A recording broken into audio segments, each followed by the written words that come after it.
ৰাজ্যবাসীৰ বাবে সুখবৰ সদনত উত্থাপন হ'ল খোৱা পানীৰ প্ৰসংগ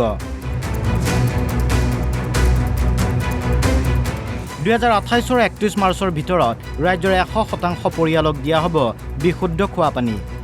সদনত জনস্বাস্থ্য কাৰিকৰী মন্ত্ৰী কিষেন দোপালৰ ঘোষণা প্রথমেই পিএম যোগা জনজাতি এলাকার জন্য যাতে আমরা প্রত্যেক ঘরে ঘরে বিশুদ্ধ খাওয়ার জল পৌঁছে দিতে পারি 2028 ইংরাজির ভিতরে প্রত্যেক ব্যক্তির ঘরে পরিবারে আমরা যাতে প্রত্যেকজন ব্যক্তিকে 55 লিটার জল বিশুদ্ধ খাওয়ার জল আমরা পৌঁছে দিতে পারি তার কারণে ব্যবস্থা নেওয়া হয়েছে এবং এইগুলো আমরা সেন্ট্রাল গভর্নমেন্টের নির্দেশ মতো আমরা কাজ আগামী দিনে আমরা কিভাবে কাজ করা যায় তার ব্যবস্থা নেওয়া হবে হাইলাকান্দি যে আপনি এখানে একটা কোয়েশ্চন করেছেন এই কথা হলো যে এটা 1976 এর প্রকল্প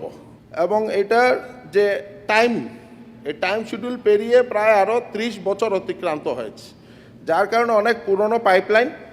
যার কারণে এখানে অনেক লিকেজ আছে বা মিউনিসিপ্যালিটি এবং পিএইচই ডিপার্টমেন্ট দুটা মিলে এই প্রকল্পটাকে পরিচালনা করা হয় তো যার কারণে আপনি বলেছেন আমি এটার বিহিত ব্যবস্থা নেব ৰাজ্যৰ লগতে গুৱাহাটী মহানগৰীত খোৱা পানীৰ সমস্যা এটা দীৰ্ঘদিনীয়া সমস্যা এটুপি খোৱা পানীৰ বাবে হাহাকাৰ সৃষ্টি হয় গুৱাহাটী মহানগৰীত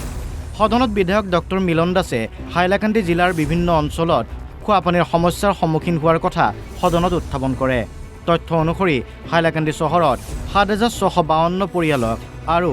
444টা বাণিজ্যিক সংযোগত প্রকল্প হাতত লৈছে বরাক ব্রহ্মপুত্র সব প্রত্যেক এলাকার সম উন্নয়নের জন্য যে প্রয়াস করছেন বিশেষ করে বিশুদ্ধ খাওয়ার জল এবং আজকে বিধায়ক মহোদয় যে কথা বলছেন এবং হাইলাকান্দির জন্য দুটা প্রজেক্ট অলরেডি মাননীয় মুখ্যমন্ত্রী এসওপিডির মাধ্যমে হাইলাকান্দি এবং লালা এই দুইটা মিউনিসিপ্যালিটি এলাকায় দুটা প্রজেক্ট স্যাংশন হয়েছে এবং হাইলাকান্দি শহরের জন্য 7652 পরিবার এবং 444টি বাণিজ্যিক সংযোগ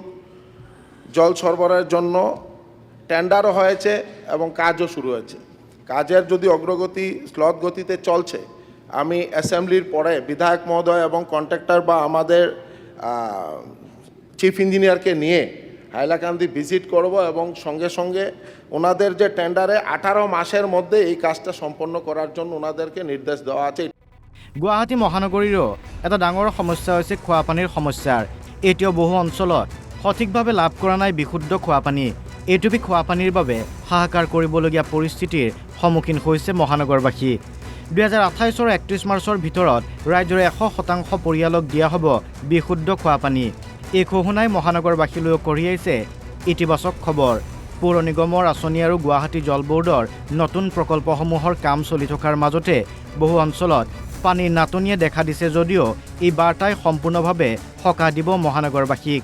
অসম বিধানসভাত খোৱা পানীৰ প্ৰসংগ উত্থাপন হোৱাটোৱেই বিশেষ গুৰুত্ব লাভ কৰিছে বিধায়কসকলে গুৱাহাটীকে ধৰি বিভিন্ন স্থানত পানী যোগান প্ৰকল্প আৰু বিশুদ্ধ খোৱা পানীৰ নাটনিৰ কথাও সদনত উল্লেখ কৰিছে